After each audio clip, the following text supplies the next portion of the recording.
the Jubilee is coming.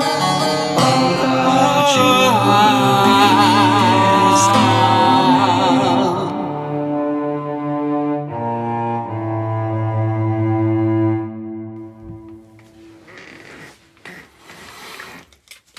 Hi, welcome back to the Aquarian Spirit, or How to Survive the Apocalypse.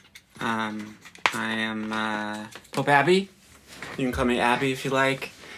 Nobody calls me Pope Abbey except booking agents. But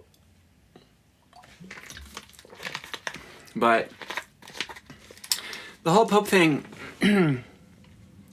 what it came out of was a life of being really viciously attacked, misunderstood, drained by fairly religious people on the surface. And so I came up with Pope Abbey because I was like, yeah, forget this, I'm just going to be Pope. I'm going to install myself as Pope. But in this episode, I want to tell you about my story so that you can maybe understand what I've been through and why I think what has come to me, why it's effective, and why it can work for you. And this is not just for people who have a lot going for them already. It's for people who are on the bottom, often. And so I'm 42 years old. I grew up in California mostly. And my dad was a pastor, a Christian Baptist pastor. My mom worked in education. And I, from a young age, knew I was different. I was also always extremely alienated and found it very difficult to understand the people around me. I was often called faggot, queer. I found refuge in music and the arts, where I felt like there was a small place where my kind of spirit could exist without being pointed at and laughed at. And so up until around 14 or 15, I knew there was something very different about me as far as my sexuality and my gender. And I really did not even have a place to express that yet. I just knew that there was something inside of me that if I brought it out on the surface, it would not be good, and people would find ways to tell me that it was not a good thing. And so I started studying philosophy as a teenager, started reading Kierkegaard, and then I had like an Ayn Rand phase and studied a lot of comparative religion. I got a degree in economics and philosophy from California State University system. And then I went to work as basically just tried to make a living and do the traditional kind of male thing in my 20s, my later 20s, as working in corporations, doing analytical work, and I eventually became a computer engineer. I don't have a degree in computer science. I almost have a master's in computer science from Boston University, but I didn't finish. But I worked my way into the IT field basically from being self-taught. And because in a way, computers were a refuge for the substantial alienation that I felt growing up. And I used the internet, and I started at BVS when I was a teenager to try to connect with people who at least might understand me a little bit better. And so my childhood was rather difficult. I can't say that, I found a way to survive it, but I felt massively misunderstood. And then I came out as a gay male in my late teenage years, and that was better than what I had been experiencing trying to be straight. And for a few years, I really felt free and I really felt accepted. And but I'm also not a gay male. I've always been attracted to women. And so I tried to make coming out as gay work with being attracted to women, and that was a very difficult needle to thread. And so I went back and forth between both worlds and eventually decided to get married to a cisgender woman in my late 20s. And at the time, I was very much a functional alcoholic, drinking most every day because I felt it probably saved my life, but it was not very constructive drinking that much. And it allowed me to survive some environments that were quite adversarial. But, I made the best of it. I got married, and then I had 2 boys, 2 children, and I started making a lot of money, and I was extremely miserable. I felt as though there was something inside of me which could not breathe because I could not bring it out except by myself. And I had totally lost touch with who I was on the inside. And I was extremely suicidal. I had been suicidal from my teenage years, and off and on I would go into extreme despair and try to run away or kill myself or self-destruct by whatever means necessary. Well, around the time I was about 30, I realized there was something called being transgender, where one could actually express their feminine side in a very open way. And I found that to be inspirational. And I started to experiment with, I guess, what we called cross-dressing at the time, or wearing makeup, and being more expressive, being more artistic. And the people in my life were not happy about that. I had probably put up some sort of facade for a long time of masculinity, according to Western definitions. And as soon as I started to explore that other side of myself, I was very much attacked and called a faggot, and again attacked as sick or disgusting or perverted. And then from that point forward, I lost custody with my children.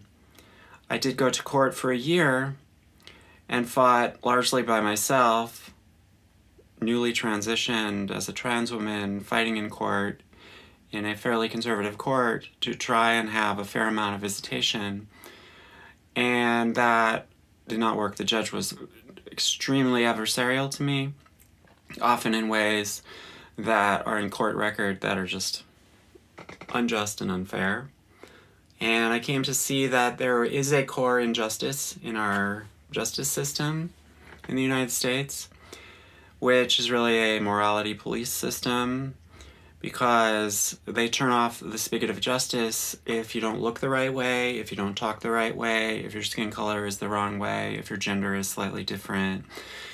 And justice is reserved for the few who meet specific criteria, and for the rest, they get the opposite of justice. And I now,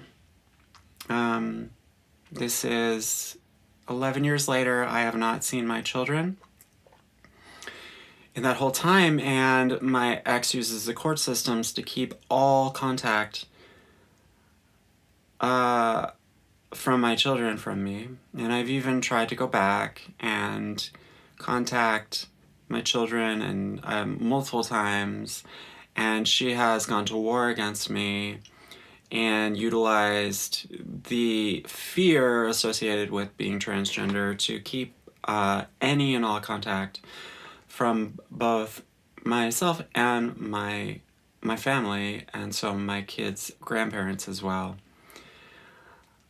she takes advantage of the fact that people like me are seen as unnatural, disgusting, and sick. And that's not the way I see it, obviously, but that happened. And so initially when I lost my children, first of all, I must say that children are one of my hugest passions. I love the spirit of children and their play and their innocence and their honesty. And I really had adapted to being a parent, and then suddenly that rug was pulled out from under me. And that sent me into a years-long spiral of despair, because I also had to pay child support, spousal support, and her legal bills, even though I had no contact with my own children. It really was a long-form crucifixion on some level. However, what I've come to understand is that the sun is always able to rise, and that there is always joy even in the bleakest hell. And so I have risen from those depths. It took me years. There was more woe that was piled on. My own brother rejected me for my transition. From a conservative Christian perspective, that's his perspective. I had my house in the housing crisis of 2008-2009 lost 60% of its value, and I ended up having to foreclose because I could not get rid of the house anyway, and I've paid price for that. I had a bankruptcy after that as well, due to all the legal bills and the foreclosure, the legal bills from the divorce, trying to see my own children. So I had a bankruptcy, and then I was hounded by my ex for even trying to send gifts to my children through the proper legal channels, and she was threatening to send the police after me, and all kinds of really, really horrific things, which have since been verified because she found another person like me after her to do the same thing. And that person, anyway. I got out of that abusive situation, and that's really all that matters, is I got out of that abusive situation. And a lot of people did not understand. And they treated me like the true aggressor in that situation, the true abuser. They made me out to be the abuser when really I was just trying to retain some amount of sanity and freedom. And so I got massively suicidal, my mental health spiraled, and I was in and out of hospitals, I was drinking obsessively, I was losing myself in drugs and alcohol, and I tried to kill myself multiple times. And in 2016, early 2016, I tried to kill myself for the last time. I hated life. I was obsessed with the people who wanted to destroy my life. And I decided to try and kill myself. I put together 250 pills of various toxicities, and I set about trying to poison myself to death in January of 2016. And I was able to get down most of the pills. My body started going into some sort of toxic shock. I wrote a suicide note on an old paper plate. Quite tacky, but yeah. Two for style. The suicide note was quite... Well, I read it back to myself as I lay dying. And I read my suicide note. It said things like, I hate America, I'm miserable, I don't care, I just want to die. And there was just anger. Really just anger. And I felt myself slipping towards death and a blackness overcoming me. And I suddenly did not want to die. I faced death. Because if I didn't act, I would have died. And I was embarrassed by the suicide note. And I was embarrassed before death. And I realized I didn't know what I was doing. I had just held on to the idea of suicide, sort of like a drug, which would distract me from the pain. But when I got there, I realized I really did not want to die. And I called 911, and paramedics came. They got me to the hospital. They got everything out of me that needed to be out of me. And I survived. And I remember that when I made that decision to call the paramedics, I knew it was over. I knew that the despair was gone. I knew that I would never want to kill myself again. I just instantly knew it. I had seen something in myself in those few seconds, and I suddenly had clarity. I knew that, well, I just knew that I would survive. I knew that survival was all I had to do. And it became very simple.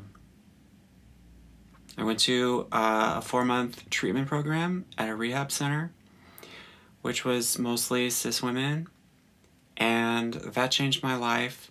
Then I lived in what would be called halfway housing for a year, and I committed to, I won't just say sobriety, I committed to commitment. I took my life seriously. I realized that the pain was not going to go away, and that even if I killed myself, I would be right back where I had been, or somewhere worse. And I knew that I really had the truth already, and that whatever I would needed to do to survive, I would do it. And since that time, my life in the last 6 years has changed dramatically. I've not attempted suicide or really even thought about suicide since. I have nearly finished a master's in mental health counseling. I've performed numerous concerts as, well, I was Abbey Pope, and then I started a rock band called Pope Abbey. And I've written 2 books and put my life back together, even rehabilitated my credit score. And so my life is dramatically different than it was, and for the better. And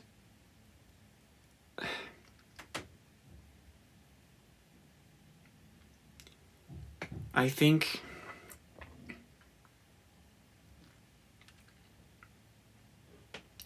I stopped looking backwards. I followed the feeling. I stopped worrying about the particulars. My life does not make sense on paper. It is a minefield, it is a disaster. Most people would look at my life and think, what a mess. But where I've gotten to from where I started is very, very dramatic. And the number of hurdles that have been placed in front of me are extreme. And I am really excited to be alive. And I know that I have a lot of woe in my rearview mirror, but I see the sun shining ahead, and I know exactly how to survive anything now. I just will.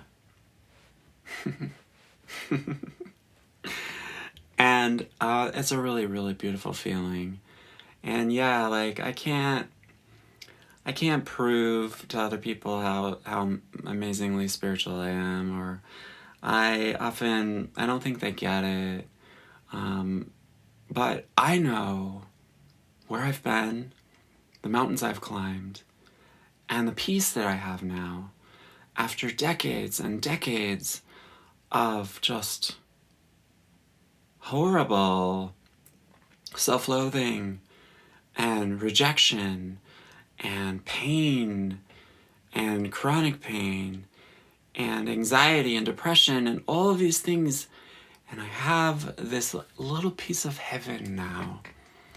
And it might be in the midst of hell on earth, but to me, this is heaven. And I am grateful when I wake up that I have the opportunity to smile and sing and share and dance and be like a child. Because I have rescued my inner child from all those attacks. And that's it. And I guess that's the Aquarian spirit. In the face of unending trial and death, and it's seeming like God has abandoned us, we will persevere, and we will do it with joy, and we will do it with fucking rock and roll, and we will find the fire and psychedelics and whatever we have to do. We will persevere. I will persevere. If you don't, that's up to you. I know I will. And this is my record of that. They can still get to me, but I will not go quietly into the night, and I will be bright because I've seen the darkness and I want to live in the light. May you be in the light too. Oh, somebody died today. All you ever had is in the middle of your soul. You never needed all the money to. Oh, somebody died today. All you ever had is in the middle of your soul. You never needed all the money to. All you ever had is in the middle of your soul. You never needed all the money to eradicate the whole.